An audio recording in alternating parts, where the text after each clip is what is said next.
Okay.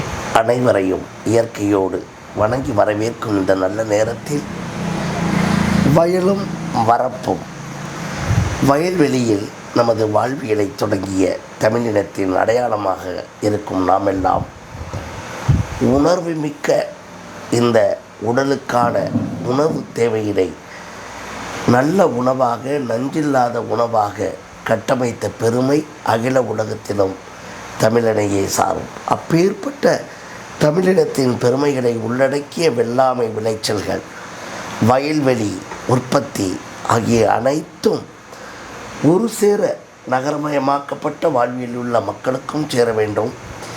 நாள்தோறும் வளர்ந்து கொண்டிருக்கும் மனித வளத்திற்கும் சேர வேண்டும். அவர்கள் யாராக வேண்டுமானாலும் இருக்கலாம்.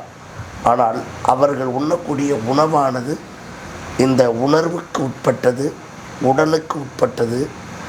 இந்த பாதுகாக்கப்பட்ட உணவு தான் அடுத்த சந்ததியை கட்டமைக்கிறது என்பதை அனைவரும் புரிந்து கொண்டு நமது வயலும் வரப்பும் அங்காடியை துவங்கியுள்ள அன்பு சகோதரர் அருணாச்சலத்தை பாருங்கள்.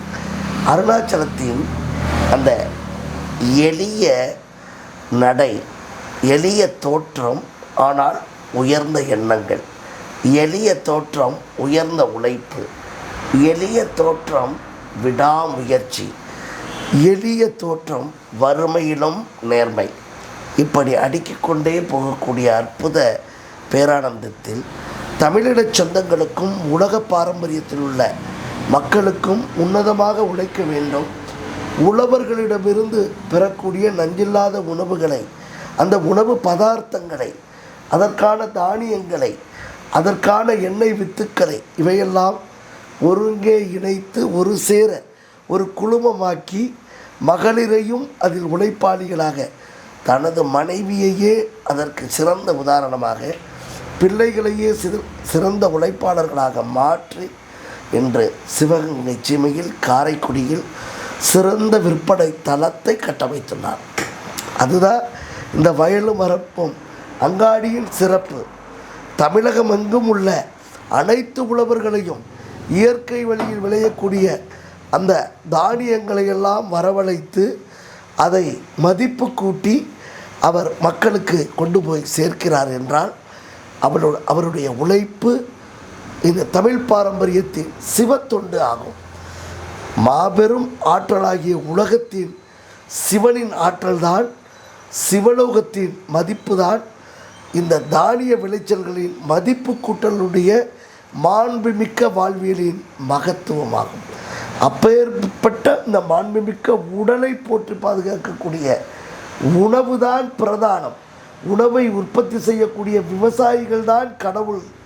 அந்த கடந்து செல்லக்கூடிய பயணத்தில் கடவுளாக செயலாற்றிய விவசாயிகளின் உற்பத்தியை மக்களுக்கு கொண்டு போய் சேர்க்கும் விதம்தான் இன்றைய தலைமுறையும் சரி, நாளைய தலைமுறையும் சரி, நமது மக்களையும் சரி ஒருங்கே கட்டமைத்து நோயில்லாத சமூகத்தை, ஆரோக்கியமான சமூகத்தை, அந்த குறைவில்லாத வளமான நலமான ஆரோக்கிய மேன்மையை, மனித வளத்தை மீட்டெடுக்கும்.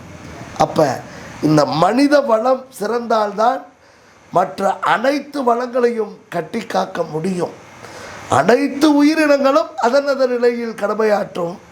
ஆனால் சுயநலம் இல்லாமல் அந்த உயிரினங்களையும் போற்றி பாதுகாக்கக்கூடிய பேரறிவு இந்த மனித இனத்திற்கு உரிமையோடு கூறிக்கொள்வது என்னவென்றால், சுயநலமில்லாத மானிட பேரறிவின் ரகசியத்தை தமிழினம் கட்டி காத்து அதை மக்களுக்கு மட்டுமல்லாமல் பல்லுயிர் பெருக்கத்திற்கும் கொண்டு போய் சேர்க்க வேண்டும். அதுதான் தமிழினத்தின் படைப்பிலக்கணம், அதுதான் தமிழினத்தின் மாபெரும் வெற்றி ரகசியம், அதுதான் தமிழினத்தின் அர்ப்பணிப்பு என்பதை புரிந்து கொண்டு உலக மனித வளத்திற்கும் உலக உயிரின உற்பத்திற்கும் நமது அருணாச்சலத்தை போல, வயலும் வரப்பும் அங்காடியைப் போல அனைவரும் ஒன்றிணைந்து விவசாயத்திற்கு வாருங்கள். உணவு தானிய உற்பத்தியை பெருக்குங்கள். நஞ்சில்லாத வேளாண்மையை படையுங்கள். நாடும் நாளும் நாமும் வளம் பெறுவோம். நன்றியோடு உங்கள் இயற்கை சின்னையா நடேசன். நன்றி, நன்றி, நன்றி. Beautiful. That was powerful. You look like a Raja. சரி, இப்போ நம்ம அங்கே போய் அங்கேயும் பதிவு பண்ணலாம். Okay.